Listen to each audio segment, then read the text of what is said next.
Ito yung Toyota Corolla Hybrid, dinidiscuss dito ni Autorans. At pinakita niya dito ang problema nga nito. 2 years old pa lang ito, 10,000 kilometers pa lang ang natatakbo. Ay bumigay na yung baterya.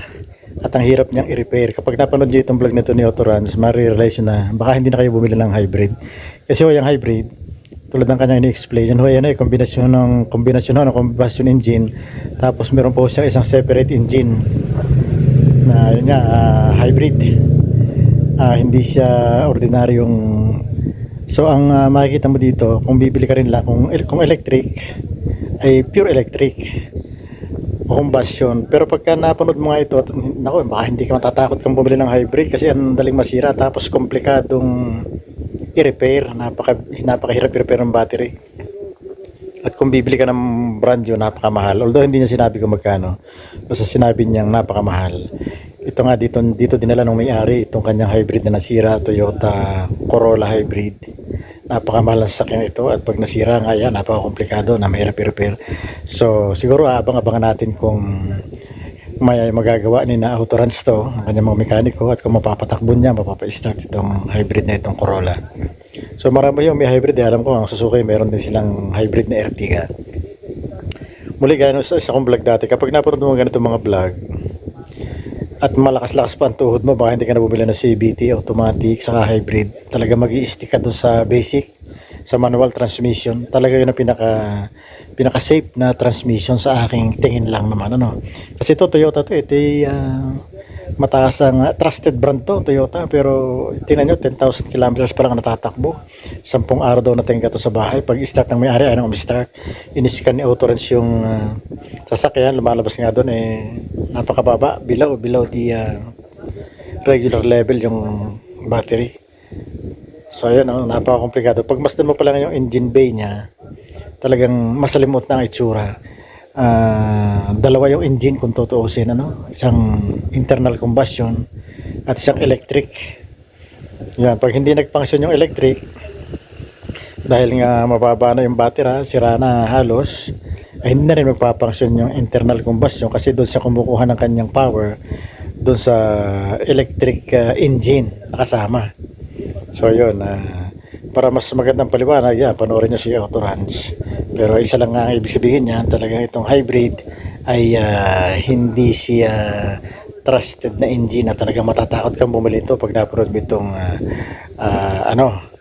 vlog ni Autorans tungkol dyan. Yan, ini-explain niya dyan, may mga diagram siya dyan, may ikot-ikot dyan, yun, ayan, may generator, may motor, may device, yun. So ayun, kung interesado kayo ay panoorin nyo yung vlog at mas maunawaan nyo na lubusan niya. Pinapakita dyan yung Corolla Cross hybrid dyan. So yan ay kamag-anak nitong sedan na Corolla Cross na nagka-problema, 2 taon pa lang, 10,000 kilometers plus pa lang natatakbo, ay bumigay na. Yan palang battery niya nakalagay dyan sa passenger seat sa ilalim. Ang laki, ang haba. Tapos ang dami niya mga terminals, talagang napaka-komplikado. Pag pinagmasdan mo, talaga namang madi-discourage ka.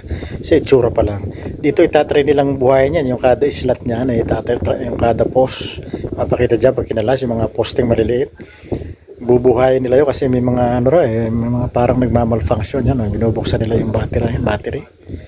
Yan, napaka-komplikado, napakasalimuot. So yun nga, pag ikaw ay old schooler at malakas-lakas pa ang tuhod mo, talagang maiisip mo the best pa rin talaga manual.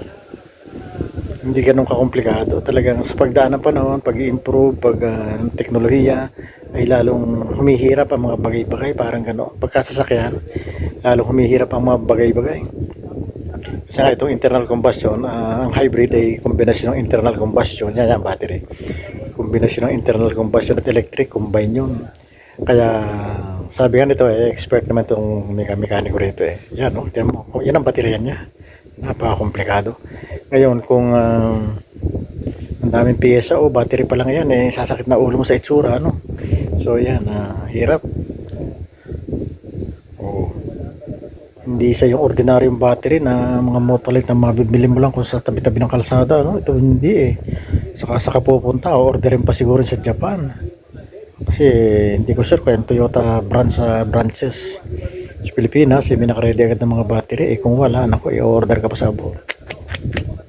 So yan po.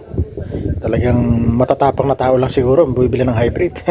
Pag ikaw ay matapang na tao, pati bulsa mo ay matapang, ay bibili ka siguro nito kung ready ka sa kanyang mga problema. Ayun. Kung hindi ka naman ready, eh nako. So yun, dalawang klaseng tapang kailangan mo dito.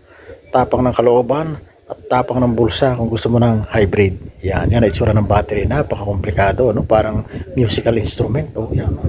Isipin mo yan, pag dyan pala, pag may isang, yung mga butlig-butlig na parang tigyawat, pag may isang palang nagka-problema dyan sa mga nag-usli na yan, ay hindi nagagana yung baterya. So kailangan pala dyan eh, lahat dyan ay gumagana. Yung mga small poste, para mga poste na yan na nakatirik. Kailangan pala dyan ay gumagana lahat yan. No?